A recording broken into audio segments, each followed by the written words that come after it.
Oh, lovely, that's a fucking awesome start. Wow. G'day and welcome back to Foord Off-Road. Finally back out in the shed after a couple of months of doing nothing, just looking at it. And I'm going to keep working on the rig. So today what I'm doing is putting the long arms in. I've already chopped the mounts off, cleaned the chassis up a little bit, marked where the holes are. I'll show you how I've done that in a sec. Then I'm going to keep bracing up the rear diff, turn it back into a rolling chassis today so it's not in the middle of my shed, so I can actually use my shed. So anyway, what I got: instructions, which you print off when you get them, mounts, long arms, adjustable uppers, and a little template to mark where holes go. These are a pretty serious piece of equipment. That's like probably 10 or 15 kilos per arm. They're pretty heavy duty. And they mark, that's the original, where the original one mounts. This one goes way back here, so they are a fair bit longer. Anyway, get into it. So with your long arms you get, it depends which brand you buy. If you get PSR ones, they clamp to the original spot and you weld, and the mount's kind of inbuilt with that. Superior Engineering ones, however, you get this piece which just slips over the existing crush tube, and you mark where it goes, and it's as simple as that. So from the back side of that, 280mm, and from the bottom of the chassis, 3.2 centimeters up. They do have other holes where you can mark it if you're trying to change your wheelbase, but I'm just going with standard steel, just having long arms for better handling and for fully sick flex.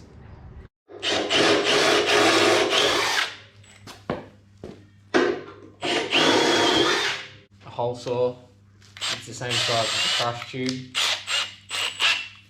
and bung it through the chassis as well.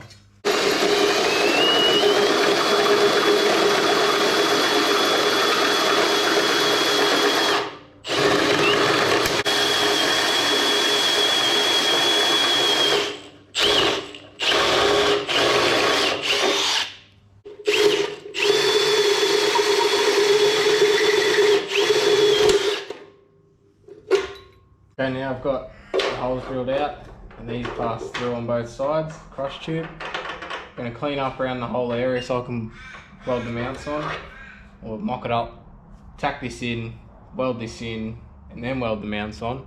So that's the order you got to do it in, according to the instructions. And I'm not going to mess this up.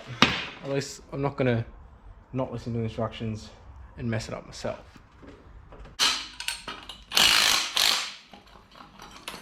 A little bit of movement.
Now that both sides are welded on inside and out, I'm just going to let that sit and cool down for a while.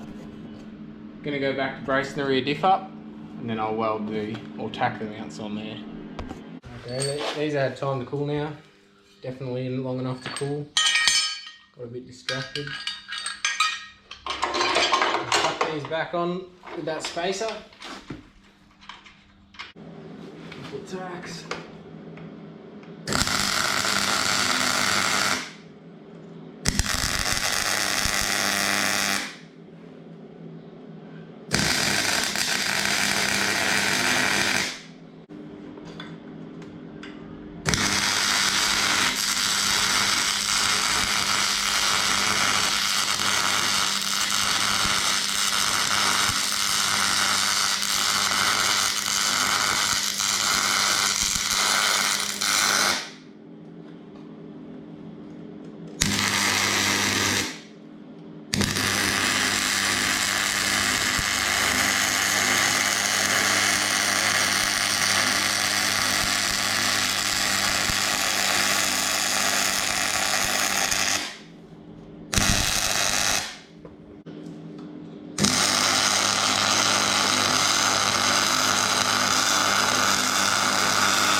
Upside down welding this shit. Right, all done, primed. About to prime the diff. It's finished welding all bracing onto that. It's not the prettiest diff bracing in the world, but it's going to get belted against rocks anyway, so who cares?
Righto, diff's under the car. That's all for this video. Catch you next time. No, I'm just kidding. We're putting the whole lot back together. I'm going to put the panhard rod in first because I reckon that's going to be the hardest thing. And then the upper control arms, and then the lower control arms, the new long arms. Springs and shocks. Done.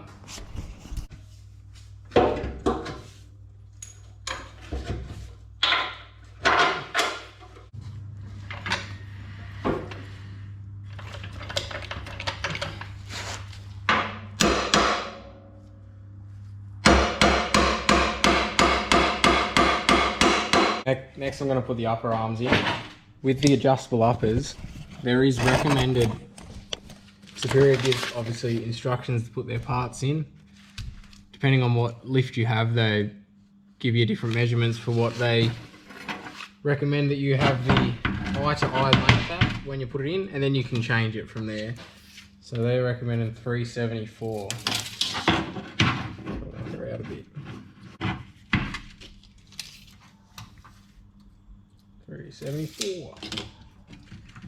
The other one the same.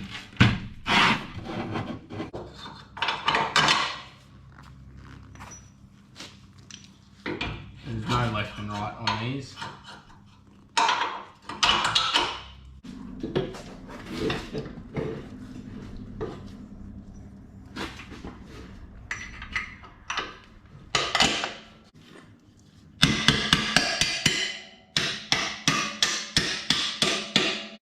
So putting the long arms up, whoa. I don't know what's going on with the camera and the light. I hope it hasn't been doing that the whole time. What are you doing? You want to help? Boop. There is a left and a right. One of them has slightly more of the ends welded slightly more of an angle, which is the left one, as the instructions will tell you. So I'm gonna...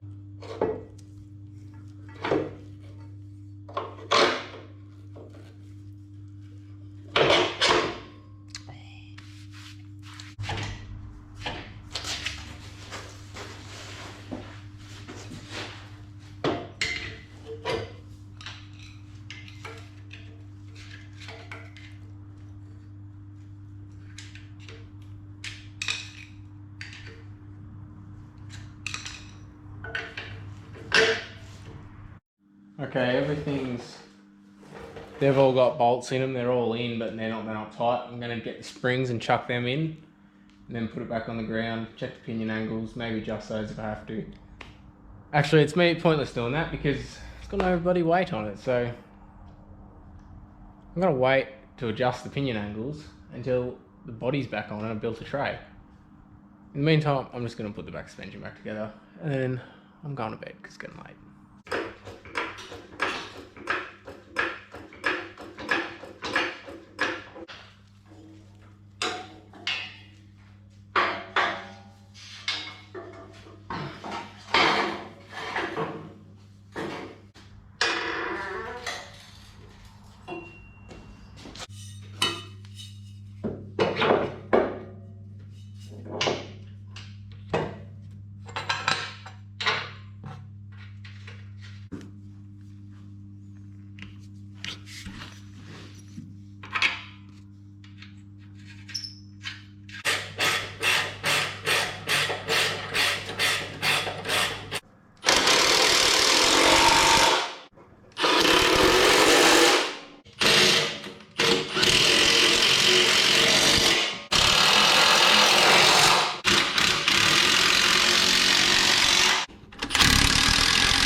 Big piece of the puzzle done.